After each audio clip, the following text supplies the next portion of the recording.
इचलकरंजीतील SN gang war शहर आणि परिसरात खुनाचा प्रयत्न, खंडणी, जबरी चोरी, मारामारी आणि बंदी आदेशाचा भंग केल्याचे 18 गंभीर गुन्हे पोलिसात दाखल होते.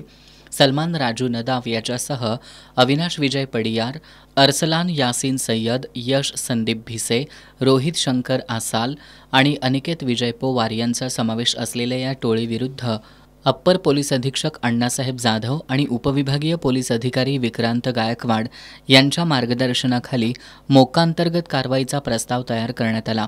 हा प्रस्ताव पोलीस निरीक्षक महेश चव्हाण यांनी जिल्हा पोलीस अधीक्षक योगेश कुमार गुप्ता यांच्याकडे सादर केला. छाननीअंती विशेष पोलीस महानिरीक्षक सुनील फुलारी यांनी या गँगवर मोक्कांतर्गत कारवाईला मंजुरी दिली आहे. पुढील तपासाची जबाबदारी उपविभागीय पोलीस अधिकारी विक्रांत गायकवाड यांच्याकडे सोपवण्यात आली आहे. या कारवाईत पोलीस निरीक्षक महेश चव्हाण, उदय करडे, साजिद कुरणे आणि स्थानिक गुन्हेन्वेषण शाखेचे पोलीस निरीक्षक रवींद्र कळमकर यांच्या पथकानं मोलाची भूमिका बजावली आहे.